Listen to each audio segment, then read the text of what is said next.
We are back on the Rational Boomer podcast. Hopefully your day is going well. Um, Kind of an interesting day yesterday. Things were beautiful here in Minnesota, but of course we've got that hurricane that hit Florida, is now headed through Georgia and South Carolina, maybe even North Carolina. Get a lot of people asking me, are you worried about your condo in Savannah? And, you worry about it, but you have to understand where my condo is and where Savannah really sits is about 20 miles from the ocean. So it have to come quite a ways to affect where I live. Now, my complex that we have the condo in is on an intercoastal waterway, and I don't know how that's affected by a hurricane. But again, it's still quite a ways from the building. So I don't know if it's going to affect things or not. There's going to be a lot of high winds, going to be a lot of rain. People say, aren't you worried about, what can I do? All I can do is check and see how it went. If everything went fine, no big deal. If it didn't, we got to figure it out. That's what fucking insurance is for. But I honestly don't think it's going to be a huge problem for us. I think we need to think more about those folks in Florida that are struggling to no end, not only because of the storm that hit them, but because of the lack of support they have after they've been hit. So many people can't afford or don't have homeowner insurance. So what are you going to do at that point? If your home is destroyed or flooded and you don't have the money to fix it, but you need some place to live, well, that's got to be a pretty scary situation. So as we get further past this, the storm's moving pretty fast. Actually, by that time you hear this podcast, it may be already back out in the ocean heading out. I don't know. I'm not an expert on hurricanes. I live in Minnesota. Now, you want to talk fucking tornadoes? I can tell you about a tornado or two, but hurricanes are a different situation. So we'll see what happens. We'll see what happens. My wife and I are planning to go down to Savannah on the 17th of September. She said, if there is a problem, we could maybe just go down this Sunday. I suppose that's possible, but I don't want to rush down there for nothing. I want to go down there and relax and have fun and whatever. So we'll see what happens with it. I'm honestly not worried about it. I don't worry about a lot of things. It does no good to worry about things you can't control. It is what it is. All I can do is wait to find out what the situation is and react to it. I can't agonize about it because so many people agonize about things that might happen. And 99% of the time it doesn't happen. So you've wasted all that time worrying. So we'll just see what happens. I'll know soon enough. And I just don't honestly think it's going to be a real big problem. Anyhow, so I had two podcasts yesterday. I had one that I normally do, one like this, that was released early in the morning. Then later in the afternoon, about 1 o'clock, 1:30, I released another podcast with a listener by the name of Mike, spelled M-Y-K-E. Now, when I was going to do that podcast, I knew it was going to be a departure from what you normally hear in the podcast. That's why I made it an extra podcast. You still got the normal podcast, but this was kind of an extra one. And I was curious as to how people would respond to it. Mike's a very interesting guy, clearly a very talented guy. He's a musician, a filmmaker, all kinds of shit. And he's got some interesting stories. So we had some time to tell some stories. We talked a little politics too, because he is a listener of the Rational Boomer podcast and he is of a like mind. So we're on the same page with regards to that, but we got off on some tangents.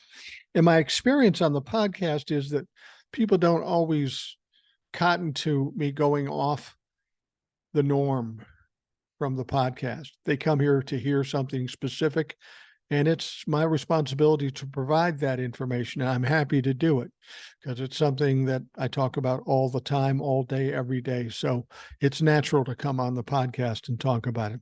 But from time to time, we get somebody who's kind of interesting, and I like to delve into that a little bit. So hopefully you enjoyed that podcast with Mike. Great guy, very smart, articulate guy with a lot of interesting experiences. So this podcast will be a solo effort. just me. For the life of me, I always say to people, I don't know why people want to hear just me talk, but if you crazy freaks want that, I'm here to provide it.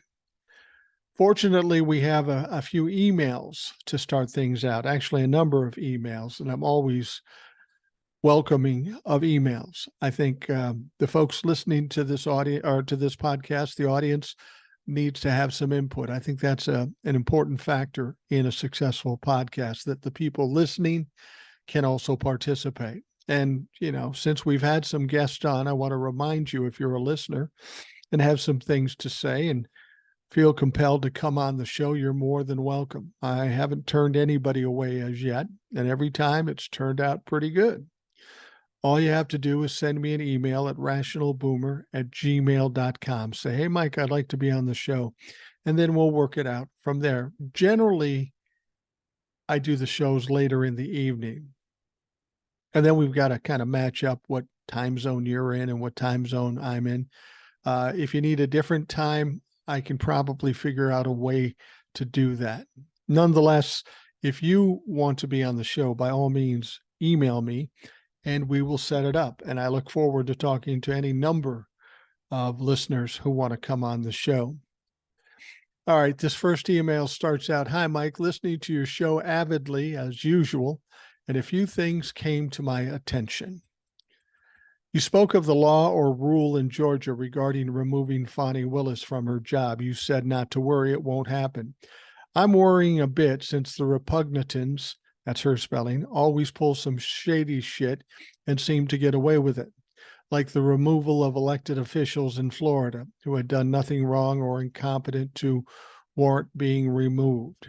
In Georgia, you said the person can't be removed by the legislature, but a panel or committee. Well, on Lawrence O'Donnell's, I think is where I heard it, the panel is made up of all Republicans. So what is going to stop them from acting in their normal, sleazy, shady way? Well, I don't know exactly that they're all Republicans. I know that they're judges and lawyers. That doesn't suggest they're Republicans, but I suppose it's possible. Here's what you have to understand. When we're prosecuting the former president of the United States, we have issues down in Florida that will probably get resolved, and Judge Aileen Cannon will probably get booted out. If we have an issue in Georgia, we'll deal with it when it comes. But I don't know if Lawrence also mentioned that there are some lawsuits against this law or bill that's coming up. So while it's supposed to take effect in October, it may not be able to with these lawsuits. They'll get some kind of delay on it while they can consider it in court. The other thing is while they may be, even if they are Republicans, here's the deal. They've got to have some evidence that she did something wrong. And there literally is no evidence. They might try to game the system. And you say they always win, but lately, if you really pay attention, they're not winning that much as of late. Things are falling apart for the Republican Party. And especially in Georgia with what is going on there.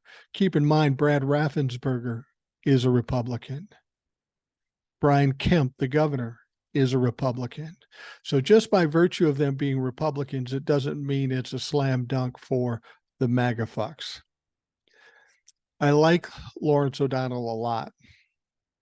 But as I've said before regarding the media, the news media, they like to leave some question there. They like to cause some concern or create some fear, because that emotional attitude will give them more ratings. Now, I'm not saying Lawrence O'Donnell is doing that purposely, but the media is never going to come out and say it's a slam dunk and don't worry about it. They won't say that because that will hurt their ratings. I will say that because I think it helps my ratings. I think there's a lot of people in this country that are sitting with a lot of anxiety because of that media. And a lot of it is unnecessary. It's like what I said in the beginning of the program regarding the hurricane. I can agonize for days and weeks about something that I'm not sure is going to happen. And then it doesn't happen. And I'm happy and I'm relieved because I'd been worried about it for 2 weeks, 3 weeks, a month. But then if you really look at it, I wasted 2 weeks, 3 weeks, or a month worrying about something that wasn't a problem. We've got a court case in Manhattan District. We've got a court case in Washington, D.C. We've got a court case in Florida. We've got a court case in Georgia. Things are falling apart for Donald Trump. We don't need all those court cases to be successful. While I think they will be, all of them, we don't need that. So I've told you before, we need one conviction, maybe 2 convictions. Donald Trump's out of the mix and it's fucking all over for him. You can say what you want about what might be or what could be, but what is, the odds don't favor Donald Trump. He needs one conviction, and he's got DAs that have a conviction rate of 99%. Whether he gets 1 conviction or 20 convictions or 30 convictions or 91 convictions, none of it matters. 1 or 2 convictions, it's all over. The rest is just frosting on the cake. The media, the Republicans will constantly try to get you to worry about something. The fix is in. He committed the crimes. The evidence is there. The witnesses are there. Don't worry. Donald Trump is done. Mark my words on this. He is done. He will not be the nominee. He will not be the president. And he will be going down. All right. Number 2, regarding the money raised on mugshots, whether it was 7 million or 10 million, doesn't he, idiot Trump, still have to pay for the t-shirts or mugs or whatever to be manufactured? Or is he screwing them out of the money like he does everyone else? And how did they get that many things made literally overnight? Well, you can get things made pretty quickly if you want to and you have enough money. And yeah, he does have to pay for the t-shirts, but I have a friend in the t-shirt business or in the printing business, and he's selling t-shirts for $40-50, and those things cost under $5, I would imagine, finished. So yeah, there's plenty of money to be made there. Is he not paying the people who make the t-shirts? Well, he is, if the people who make the t-shirts or the mugs or whatever aren't smart enough to get the money up front. If you're dealing with Donald Trump, you better get the money up front or you're going to get screwed. The other thing to consider too is there's a lot of things out there that are being sold supposedly supporting Donald Trump and the Republicans and all of that. And the fact of the matter is that not all of them are connected to Trump. They're just some independent entrepreneurs that are making you believe that it's helping Trump, and they're making a shitload of money. Now, if there are people who want to grift on the Republicans and Donald Trump, I don't give a fuck. I don't think he's selling 7 million of those shirts. I just don't. That information came from Donald Trump and his group of folks that support him. They're pathological liars. And frankly, I don't care. Say they did make $7 million. That is a pittance as to what Donald Trump truly needs to sustain what he's doing, his lifestyle, his legal fees, and then somewhere in there trying to figure out a way to pay money out for his campaign. He's hemorrhaging money at this point. $7 million is nothing compared to what he's spending. And there's going to come an end to it. It can't go on forever like this. Then number 3, she says, and lastly, your story of the woman you met in the casino made me sad too. That is my parents, kind of. My dad and my relationship is basically ruined at this point due to Trump, but it has strained his and my mom's relationship too. They're both 85 years old, but he is a Trump-la-fuck and she is not. They were getting in terrible arguments all the time until this summer when they made a promise to each other not to discuss politics at all in their house. The promise is the only thing besides love saving their 63-year marriage. I couldn't do what they're doing. I need to be able to discuss what I want when I want. For my mom, I'm always just a phone call away so she can discuss or ask questions about anything. She has many questions since my dad still only watches OAN, Newsmax, or Fox. So she calls to verify anything she overhears on TV. I thank God that my husband thinks similarly to me, at least about Trump. Some mornings he and I listen to you together, and some mornings I'm on my own. It's nice having someone with similar thoughts to talk to regarding the clusterfuck the political canvas has become. You should feel good at how many couples you bring together for morning coffee and listen. You're doing your part to undo the damage Trump has done, and I thank you. Keep up the great work. Hugs, Deb. I appreciate that, Deb, immensely. And you're right. I do get that comment a lot, whether a couple is listening or an individual person is listening.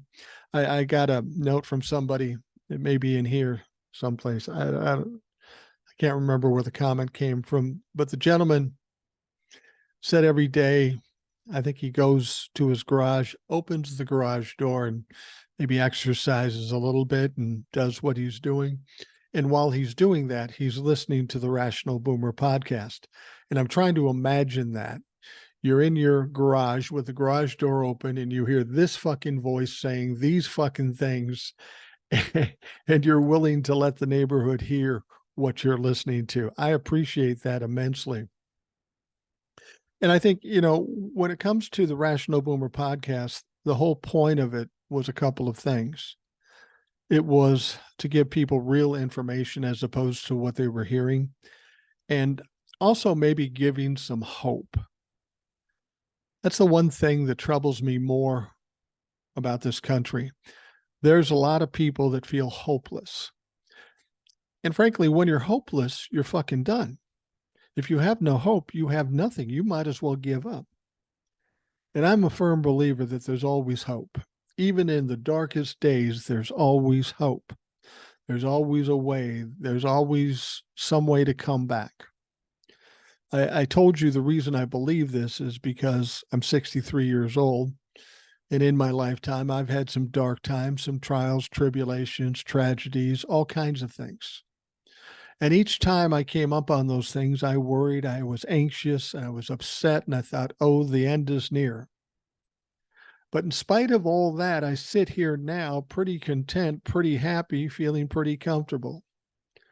So everybody has a way out. It's more about an attitude than it is trying to find the answers to everything.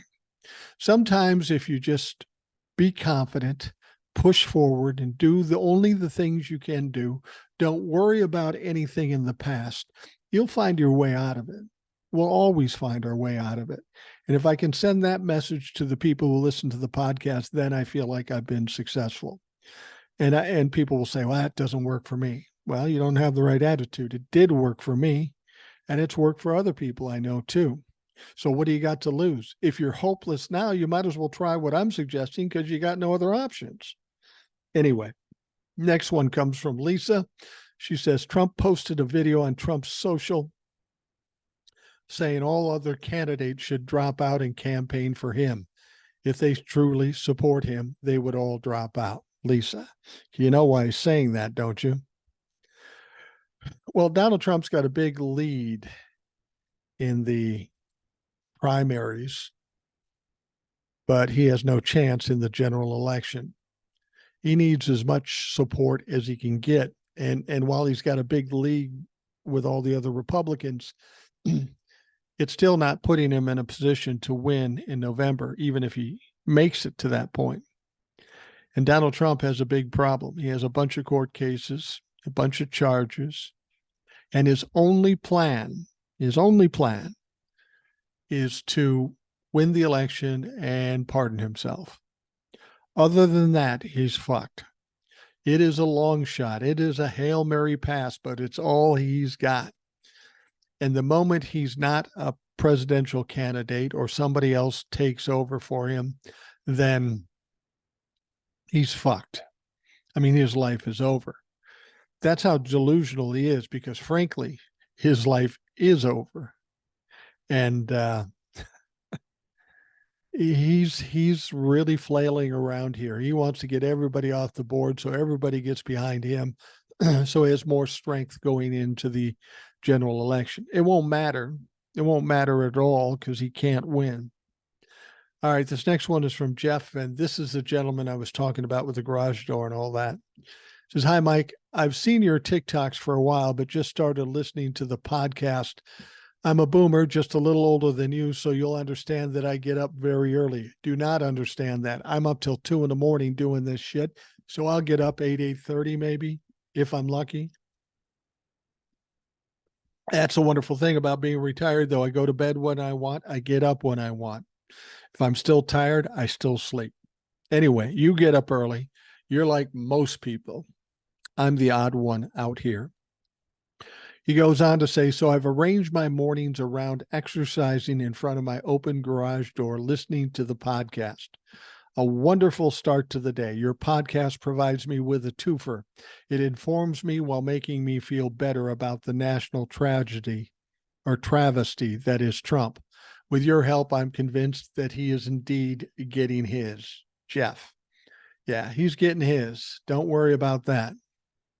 And Jeff, I give you credit for getting up early in the morning and exercising. I don't do either of those things, and I should. So maybe I should take some inspiration from you and do that. Maybe I will. If my wife hears this podcast, which I doubt, but if she does, she'll say, "Well, he's doing it. Why don't you do it?" We'll see. I'm not a good listener. I don't always do what I'm told to do, which gets me in trouble from time to time. Gets me in a lot of trouble, many times, actually. All right. This next one comes from, who's it come from? Oh, it's a long one. I like the long ones, though. This one comes from Joe. All right. He says, "Hi, Mike. I'm a long-time listener, but a first-time caller." That's a radio joke. If you've ever done talk radio shows, and I have, I've been a producer and I've been a host, you get people always doing that. Long-time listener, first-time caller. I get it, Joe.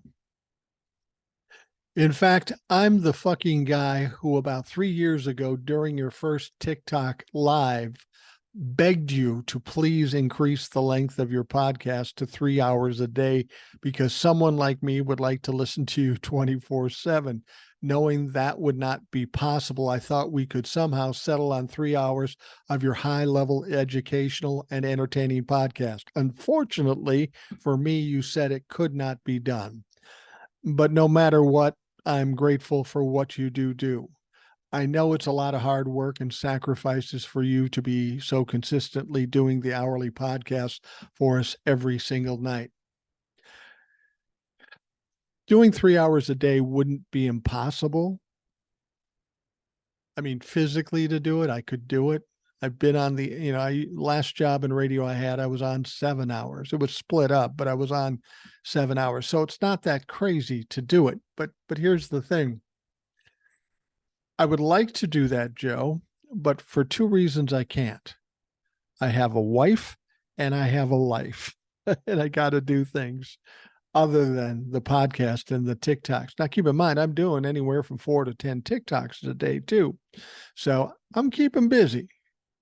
And honestly, I think 3 hours would get boring. If you wouldn't get bored, I would get fucking bored. Now, if I had guests all the time, I could probably do 3 hours a day. That wouldn't be a problem. But then again, I got to fit it in with having a life, and that's hard to do. Let's be honest, Joe. How many motherfuckers do you know that do a podcast every day for an hour? Well, I know one, Tony. Tony's the guy that was on the show. He's a younger guy, sounds like me in the sense that he swears all the time. Good dude. He's been on the show. He does a lot too, but he's young. He's young. I'm old. I could do 3 hours if need be. And, to be perfectly honest with you, some of these podcasts end up going an hour and a half, hour and 45 anyway. So it's a little better. And I have this feeling that when we get closer to this election, things are going to get crazier. There's going to be more people coming to the podcast, more people on TikTok. There's going to be a lot more shit to talk about. There's going to be the trials, the court cases, the election, the primaries, all this shit. So it's going to get busy over the next 12 to 15 months. And you probably will hear more out of me, maybe a longer podcast. But anyhow, and as far as it being hard work to do this, it's really not. It's really not. I basically get a bunch of the top stories. I read them, and then we just talk about them. I read them and I'll read quotes from them. And what really makes this job? Two things that make this job really fucking easy.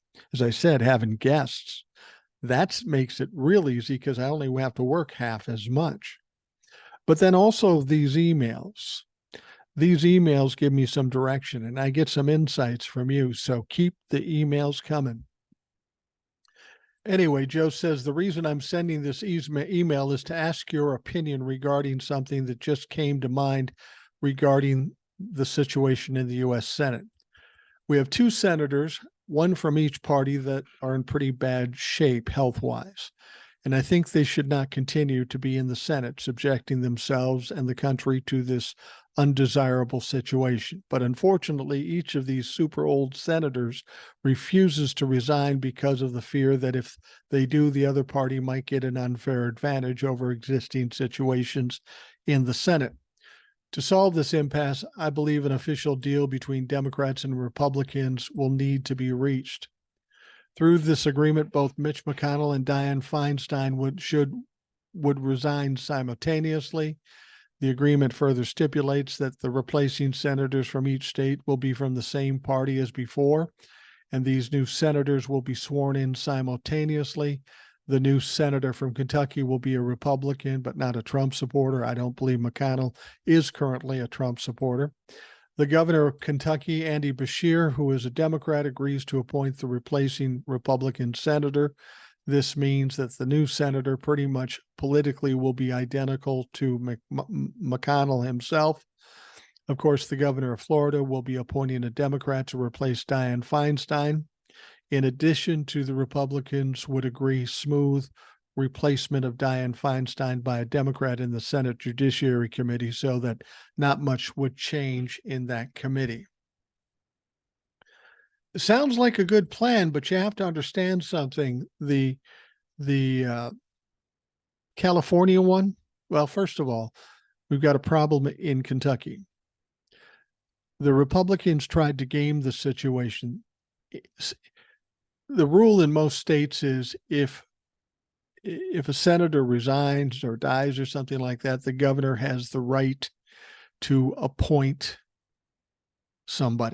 anybody. That's just the way the rule goes.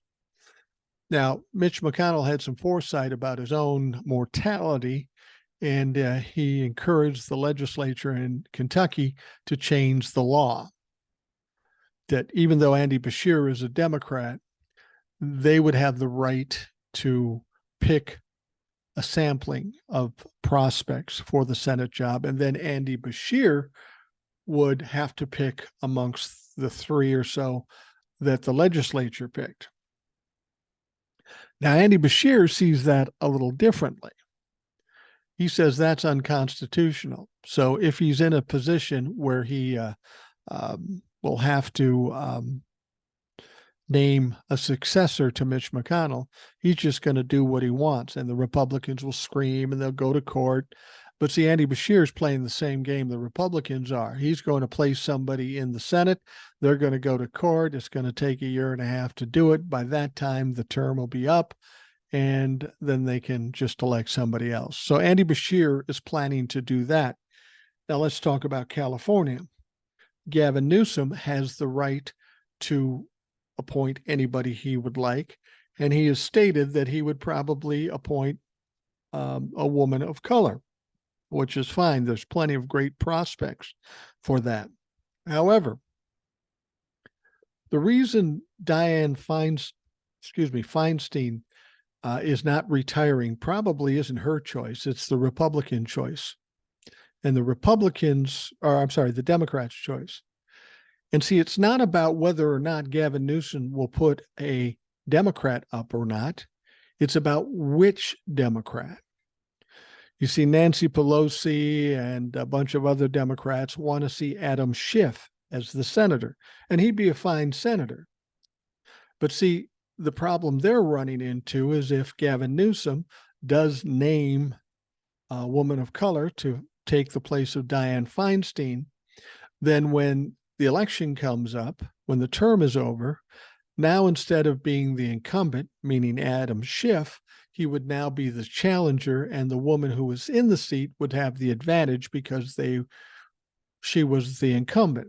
So put it this way, you want the Democrats and the Republicans to do it because it would be fair.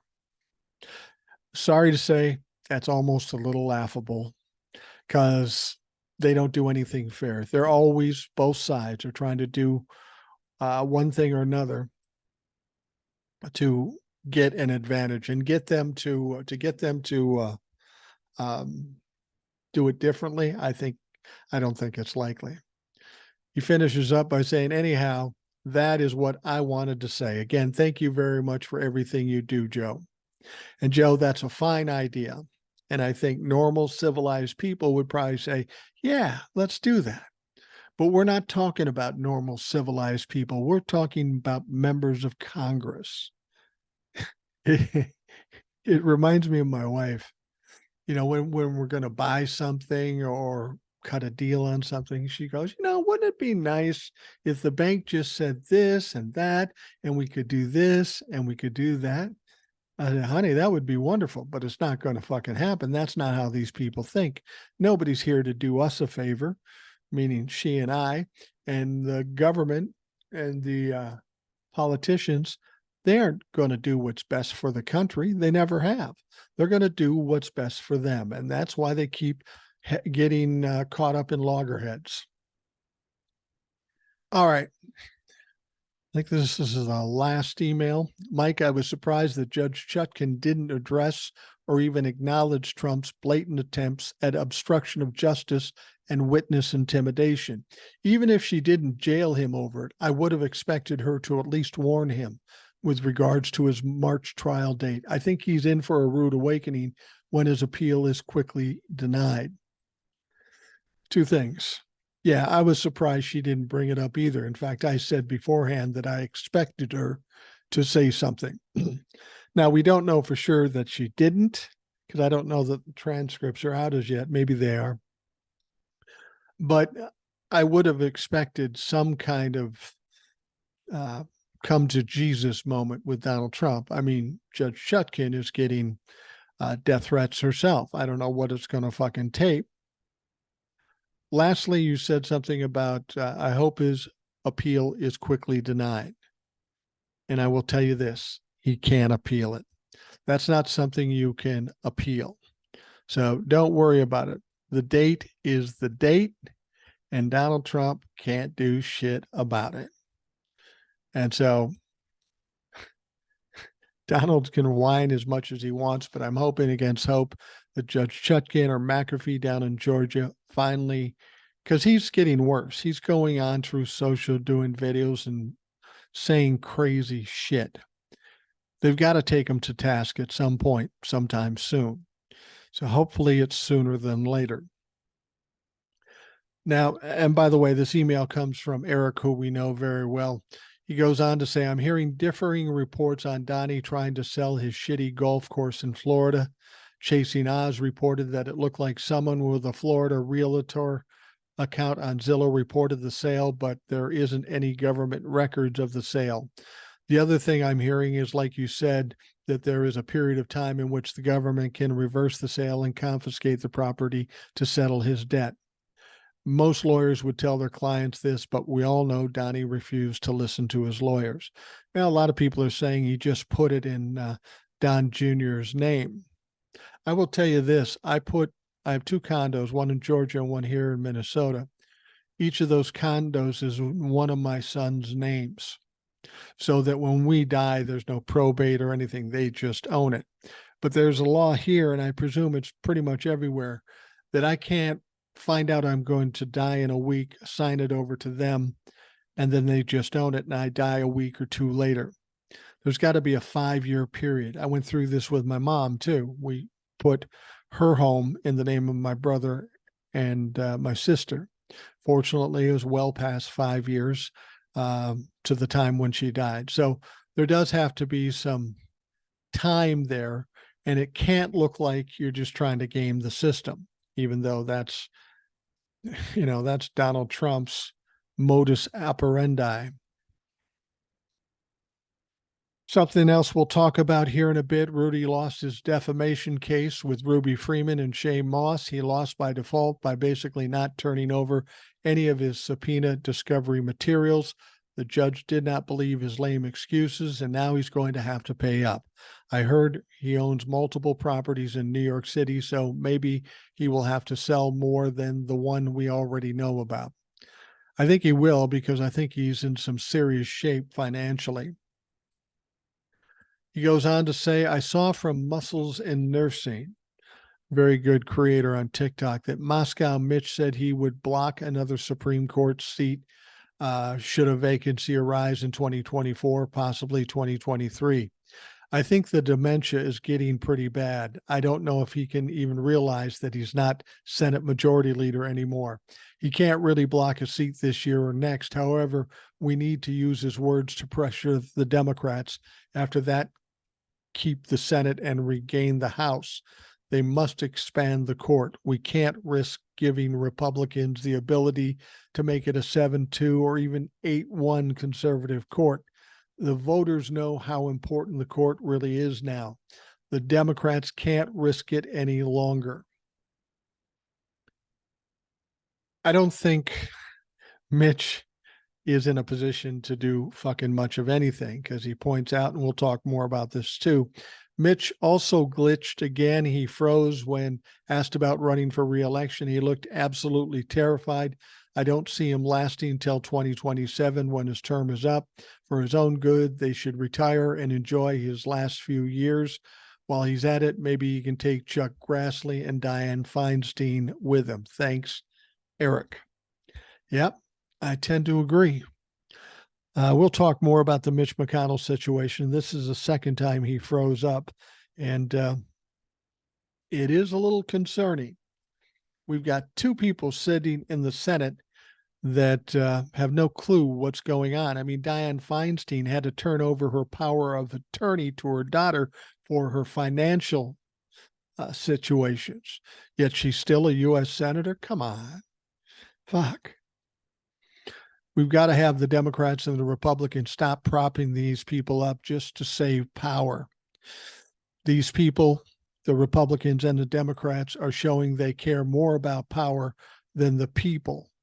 Not only the people involved like Mitch and Diane or Chuck Grassley, but the people they represent. Those people no longer have effective and competent representation. All right. We'll take a quick break, and we'll be right back.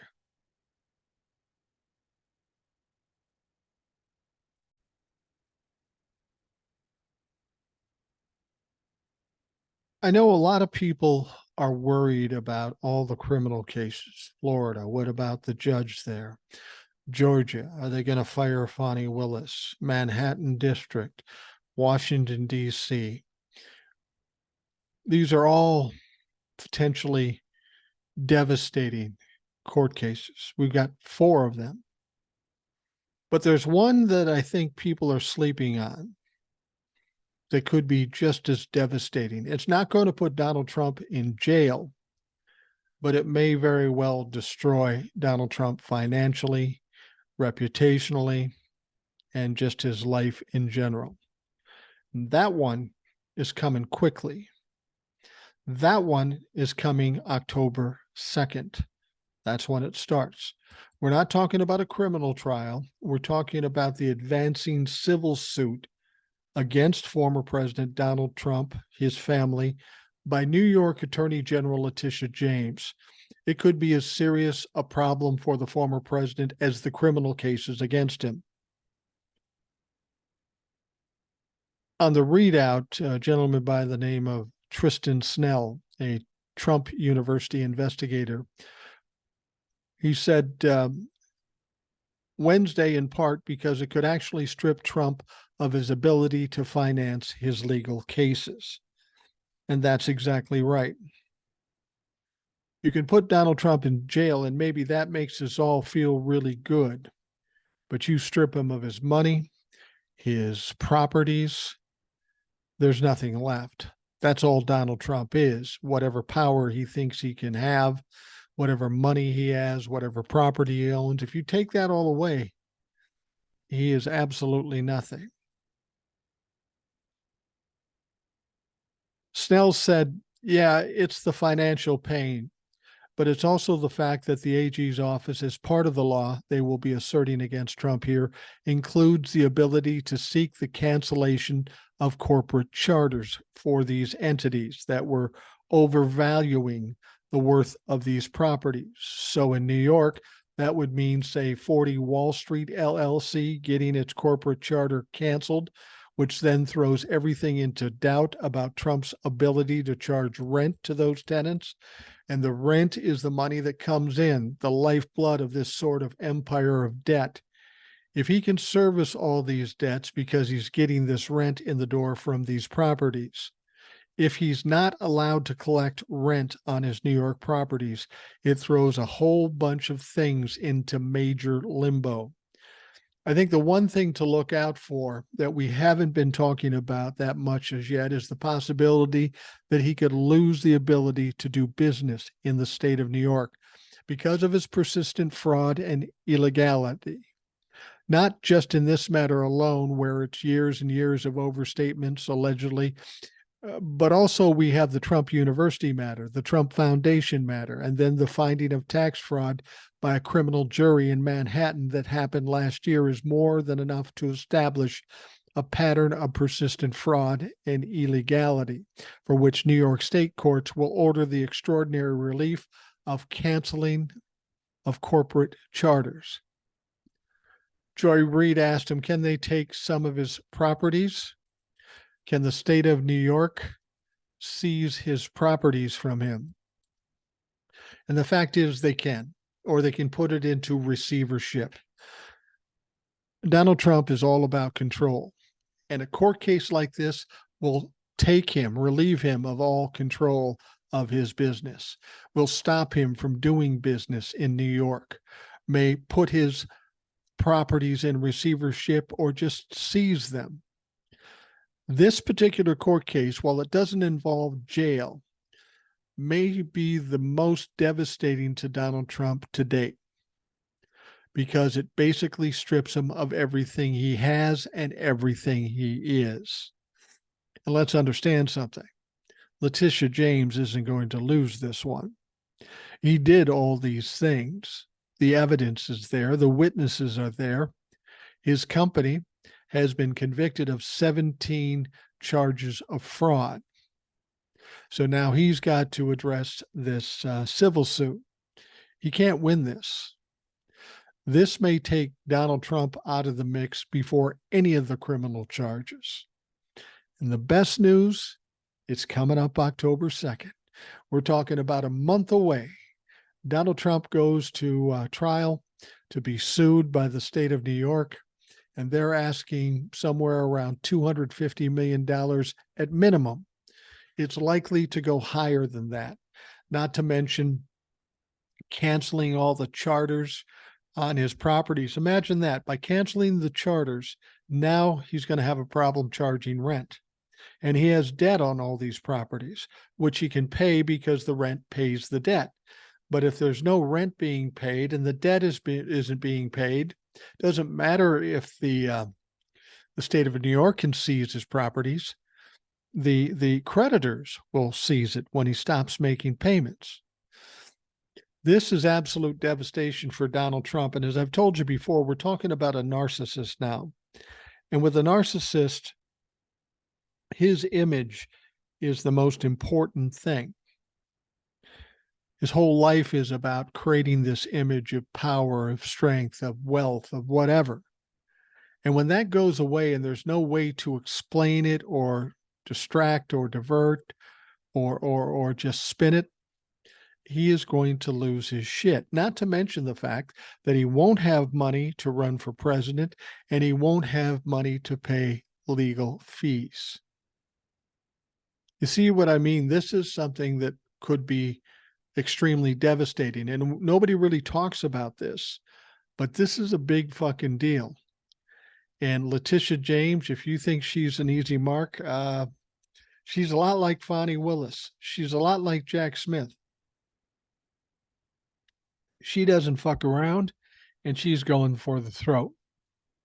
So before we even have a criminal case, watch this lawsuit, because when Donald Trump loses, a lot of bad shit is going to happen to Donald Trump.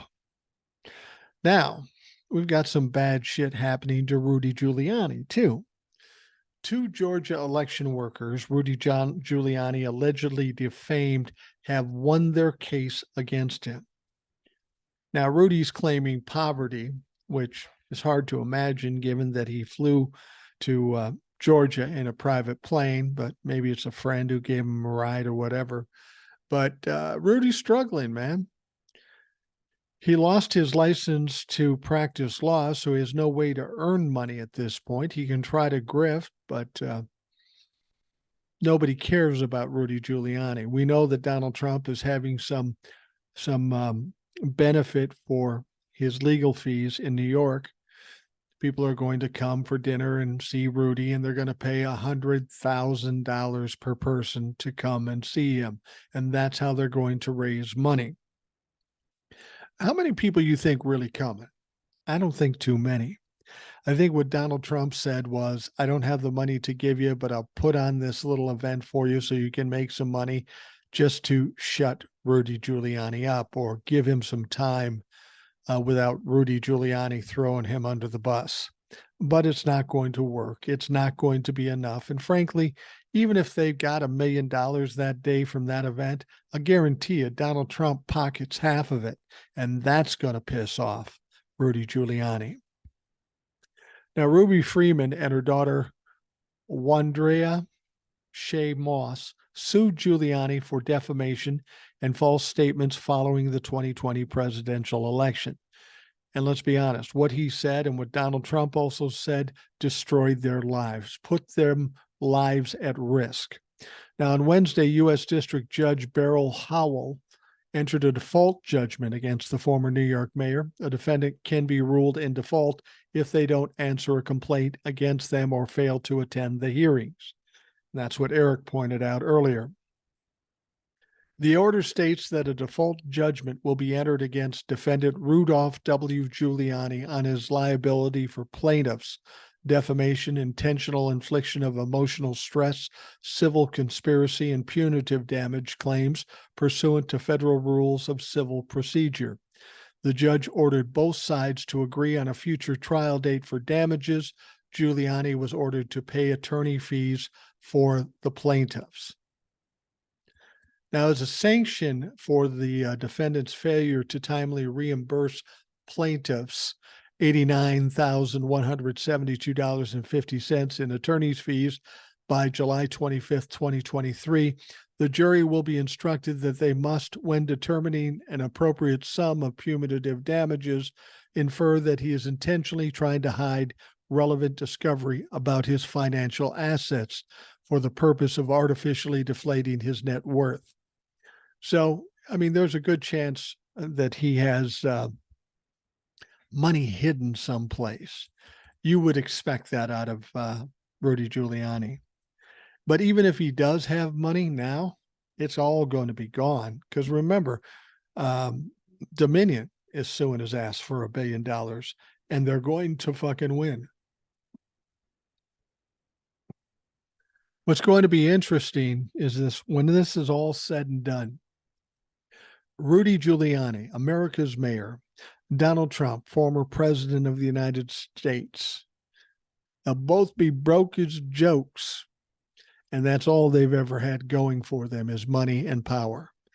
And neither one of them will have either of those things when it's all said and done. Now, as Eric pointed out in his email, we had yet another episode with Mitch McConnell. Now, after the second episode in just 5 weeks yesterday, critics are expressing concern but urging Mitch McConnell to retire after the U.S. Senate Republican minority leader once again appeared to freeze while talking to reporters on Wednesday, an event the New York Times labeled alarming. He was up there talking. Somebody asked the question, are you going to run again in 2026? Because that's when his term is up. It's not 2024. We're looking at 3 years he has left in office. And frankly, you look at this guy, he ain't going to make it. He's not going to make it. So Andy Bashir is probably going to have to appoint somebody to replace him. And then there'll be that whole fight because Andy will put in some Democrat. The Republicans say, no, we passed a bill. You can't do that. Andy Bashir will say, no, it's unconstitutional. And then there'll be a legal battle. All the while, the person that Andy Bashir put in will be sitting there. By the time they get done with that, it'll be 2026 and they'll have another election. So it's not going to go well for Mitch McConnell or the Republicans in Kentucky. Now, President Biden told reporters on Wednesday McConnell is a friend and he will be calling him. McConnell has suffered several medical episodes this year, some of which went largely unreported. Now, back in July, the 81-year-old Republican who has served the people of Kentucky in various offices since 1975 appeared to freeze up for about 20 seconds while at a Senate press conference. He had to be helped to walk away, but returned later that day, suggesting nothing was wrong, as his fellow Republicans and aides told reporters he was merely lightheaded and dehydrated. Yeah, that's what they always say about rock stars, and then they die of a drug overdose. His office issued a statement saying he plans to serve his full term in the job they overwhelmingly elected him to do. I'll take odds on that. Based on what I've seen recently, I don't know how Mitch McConnell continues. Now, on Wednesday, Hannah Thomas reported this statement from McConnell's team. Leader McConnell felt momentarily lightheaded and paused during his press conference today. Earlier from Georgia, Thomas noted Senator Mitch McConnell appearing to have another scary episode in the media gaggle in Covington today. Aides had to step in to help him out and repeat the questions.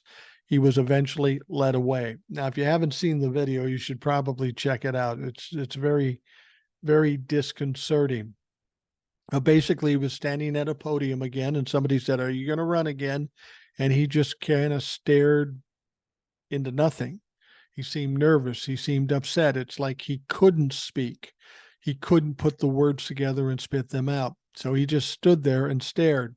Then one of his aides walked up and said, "Senator, did you hear the question? They want to know if you're going to run again in 2026. He still said nothing. He was gripping the podium very tightly. And then finally, the aide said, we're going to have to take a minute, and walked him off. Now, you can try to play that off if you want, but this happened twice now. There's something seriously wrong with Mitch McConnell. And I made promises to my wife and everybody that I'm not going to make fun of Mitch McConnell, in spite of what a horrible person he is. And he is a horrible person. He's done a lot of damage to this country. But I made that promise. Well, he's sick. You shouldn't make fun of him. So I won't make fun of him. But I will tell you this. Mitch McConnell is at the stage in his life where karma is starting to hit. And if he goes on embarrassing himself and ultimately struggles over the next year or so, he brought it on himself. The way he handled himself in this country, the things he's done to this country, we maybe shouldn't make fun of him, but he isn't worthy of our sympathy. He gets what he asked for. He gets what he earned. And if it's difficult for him and the Republicans over the next year, good fucking riddance. Now, the American Independent senior political reporter Emily Singer, before McConnell's office released a statement similar to the one in July, noted McConnell's office owes the public an explanation of what's going on with his health. He is clearly not okay. Now, this is interesting. I got to wonder what the mindset here is. What kind of game Marjorie Taylor Greene is playing. Marjorie Taylor Greene is a Republican, and he's a Republican. Presumably, Marjorie Taylor Greene would support Mitch McConnell and make up some kind of excuse, but that's not what happened. Republican U.S.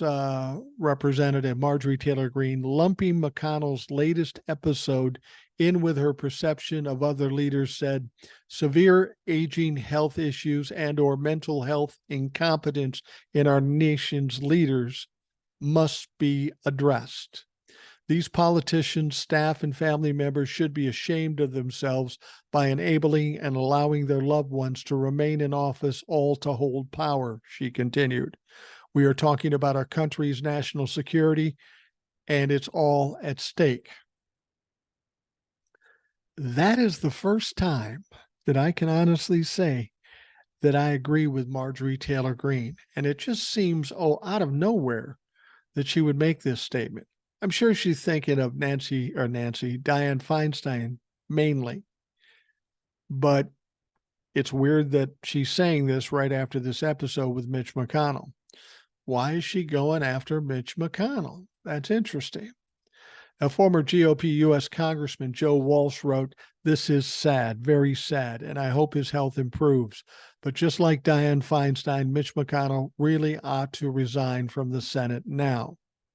I mean, what are they waiting for them both to keel over on the Senate floor and then have that spectacle all over the news, all over the world? Like I say, it's all about power to these people. They don't care about their senators. They don't care about anything but power or making sure that everything goes the way they want it to go. Now, Keith Boykin, the former Democratic White House aide and political commentator, said Senate Republican leader Mitch McConnell froze again today in public, this time when asked by a reporter in Kentucky if he planned to run for re-election in 2026. He's 81. This feels like elder abuse to keep him in office. Let him retire. I agree. It is elder abuse. You're taking advantage of somebody who is vulnerable. Mitch McConnell and Diane Feinstein are both vulnerable elder folks. Now, in July, the Washington Post, in a rare move, spoke with medical experts about McConnell's freezing episode. 4 neurologists interviewed by the Washington Post who reviewed footage of the incident said it could be explained by a range of reasons. Dehydration exacerbated by heat, a near fainting episode, or a partial seizure or stroke.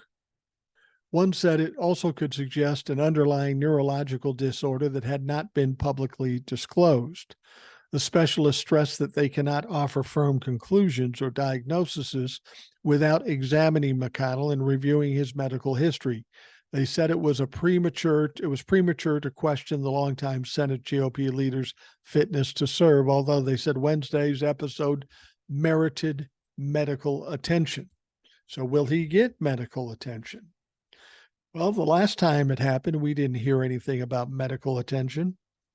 Do they just not care? They're going to try to keep him alive as long as they can so they can maintain their power.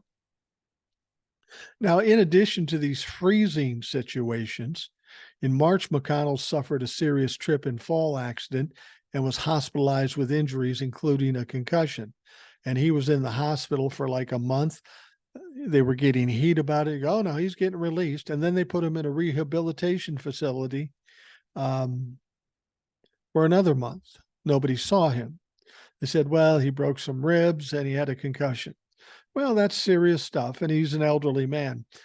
But with ribs and a concussion, that's not 2 months incommunicado in a hospital. There's something more to that than what we know. Now, in June, McConnell had trouble hearing questions from reporters who could be clearly heard by senators next to him. CNN reported last month on a previously unknown trip and fall in Finland when McConnell and his U.S. delegation met with the Finnish president in Helsinki. That incident occurred just days before the trip and fall that led to McConnell being hospitalized for 5 days with a concussion and a rib injury and out of Washington for 6 weeks, only returning after a news outlet reported his own Republican leadership team was making plans to find a successor.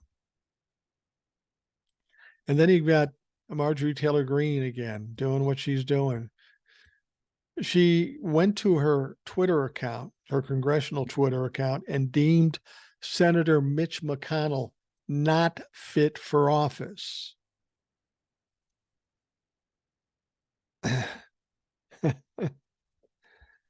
What game is she playing? I mean, she does everything she can to piss off her own people. I get a feeling she and Kevin McCarthy are out on an island hoping to God they survive, but I tell you this, they won't.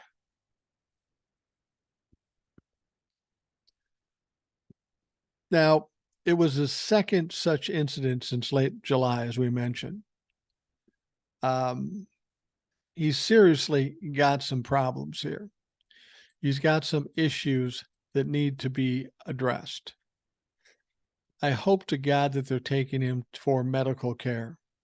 But like I said, the first time it happened, they thought, well, maybe it was just a fluke. Maybe we won't send him to the hospital. But now that it's happened a second time and he's falling every 10 days, maybe they should take him to a doctor. And if the doctor is worth his salt, he's going to say, dude, you need to retire. This is more important than power. This is more important than anything. This is the health and welfare of an elderly person. Same goes for Diane Feinstein. The Senate, the power, the partisanship, none of that makes a difference. The priority should be the person's health. And if the Democrats and the Republicans won't allow it, then their family members have to step in and say, fucking enough is enough. We're going to take care of our loved one, whether you like it or not, because they have the ultimate decision-making on something like this. They're no doubt getting pressured from their respective parties, but they've got to ignore that. They aren't looking for the best interest of their loved ones or this country for that matter, because in the situation with Mitch McConnell and the situation with Diane Feinstein, they can't possibly be representing the people who elected them to office. It's just not possible. Now, Greene went a step further by attacking family members of the aforementioned office holders. She said these politicians, staff, and family members should be ashamed of themselves by enabling and allowing their loved ones to remain in office, all to hold power. I wanted to read that a second time because that is a rare occasion. And that rare occasion is that I agree with Marjorie Taylor Greene. She's actually making sense in that situation. It's going to be interesting to see what happens. Tomorrow, there'll be more questions about Mitch McConnell's current health. Those same questions should be asked of Diane Feinstein. The thing is that with Diane Feinstein, we understand there's some financial dispute in her family, and her daughter has taken over power of attorney from Diane Feinstein. Imagine that. You're not capable of handling your finances, so your daughter takes over your finances and gets power of attorney. Yet somehow you're still a U.S. Senator making decisions for your constituency. That seems a little weird. That seems contradictory. But that's what's happening. That's exactly what's happening. Now, I want to go back to the civil suit that Letitia James has with Donald Trump. What is this civil suit about? Well, it's kind of fucking crazy if you look at it. It just goes to Donald Trump's affinity toward lying, his delusions of grandeur about his own power and wealth. And the big problem he has in this lawsuit is he overstated and understated different financial things. If he was looking for a loan, he overstated the value of his property, which is illegal. That is bank fraud and potentially insurance fraud. But at the same time, he would take those same properties and understate the value, so he would have to pay less taxes. That sounds like classic Donald Trump, doesn't it? But all of that is very illegal. He's overstated how much he's worth, too. He overstated his personal net worth in his business dealings by as much as $2.2 billion per year, the New York Attorney General's office said in court. Trump falsely boosted his net worth between $812 million to $2.2 billion each year from 2011 to 2021. That's 10 years. The filing is part of the civil suit by New York Attorney General Letitia James, filed against Trump and three of his children, of what she alleges were deceptive business practices. And that's what you got to understand, too. This isn't just Donald Trump. This is the family. Eric Trump, Don Jr. And I'm not sure how Ivanka is tied in. She might have gotten off on this, but I would have to think that she would have had to give up some evidence. I don't know how that all works out, but it's going to be devastating, not only to Donald Trump, but the entire Trump family and the Trump organization. Now, Trump is accused of shifting the valuation of his assets in a scheme to convince banks to lend him money and on more favorable terms and to garner more tax breaks.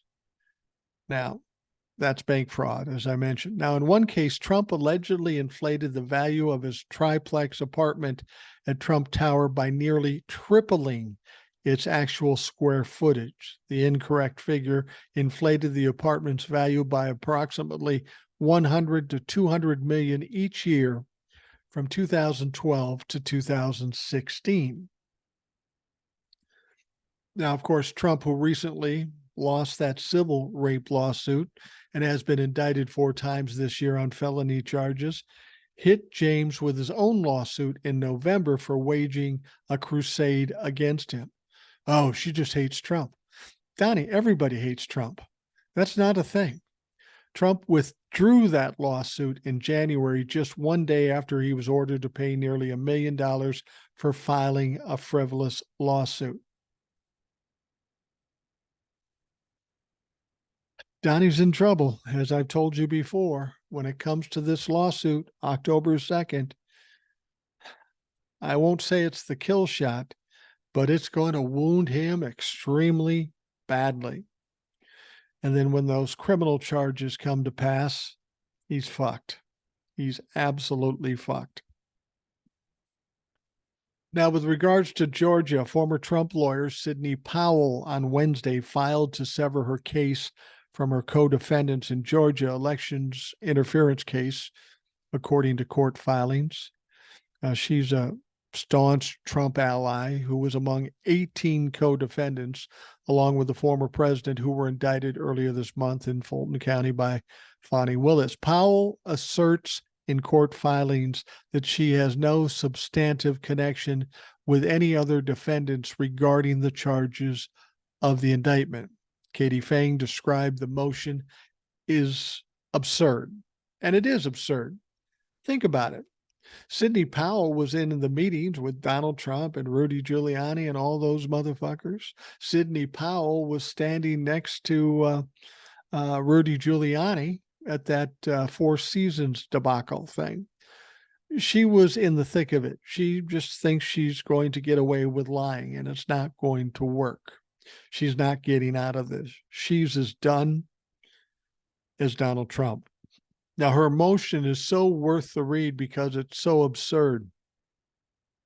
She claims she's only being charged with RICO because she attended a press conference exercising her First Amendment right to speak on a matter of great public interest.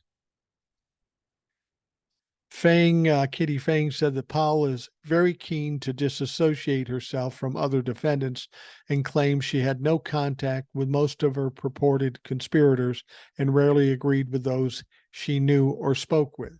Really? Even the Kraken crack? You didn't agree with that?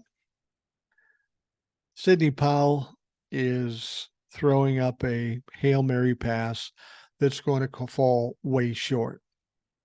She has no standing in this situation. She's not going to get that. What's going to be interesting, though, is to see what the judge does. Now, Fani Willis wants to prosecute all 19 at the same time, which sounds crazy. Or she's just saying that so that some of them will flip and then she'll take them out of the case. That's more than likely what will happen. But everybody wants to separate them. Now, Fani Willis, we had Sidney Powell and we had Ken Cheesebro and possibly Eastman wanting the speedy trial. She said, sure, October 23rd. They haven't responded to that, but all the other ones are saying, whoa, that's too fucking fast. Now, the point of this, it's a RICO case, and RICO cases mean there's a lot of defendants. Now, everybody wants to be severed from this RICO case and be tried on their own. I can't imagine that's going to be happening. I can't imagine there's any good reason for them to do that. But it's going to be interesting to watch, because if they do sever all these people, we'll be looking at court cases for the next 2 fucking years. And you can bet the first one will be Donald Trump, if she has that option. Thing about it is we both know that Fani Willis knows what the fuck she's doing, so I'm not worried about it. But people are spinning around. They are freaking out.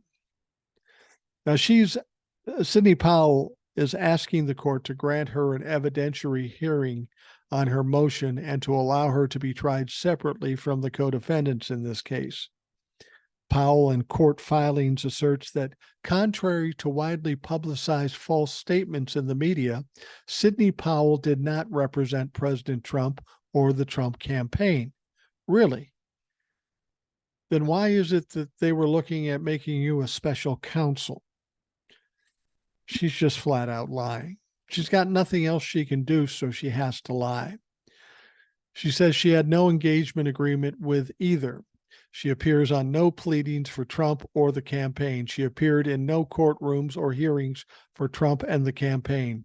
She had no contact with most of the purported conspirators and rarely agreed with those she knew or spoke with, which is absolute bullshit. And it will be proven. And no doubt Fani Willis already has the evidence to point that out. From the moment we heard about Sidney Powell, she's been nothing but a failure. She wanted to deal with the fake electors. She wanted to deal with the insurrection. She failed in all those cases. She talked shit about Dominion. She's going to get sued and she'll lose that one. So I wouldn't put a lot of confidence in Sidney Powell at this point. Now, Donald Trump is losing his shit right now. He's going a little fucking crazy out there. And it's not surprising because he's really got no way out. He is cornered and he is going down, and he knows it.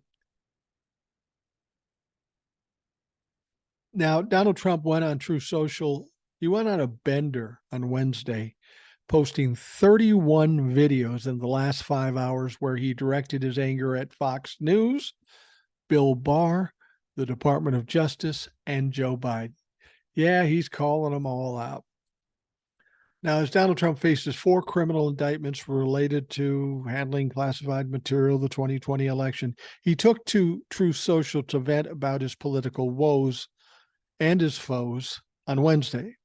For the first time since leaving office, Trump returned to Twitter, now known as X, to advertise his mugshot earlier this month, but has since been silent on the platform, preferring to use Truth as his main source of communication with his supporters.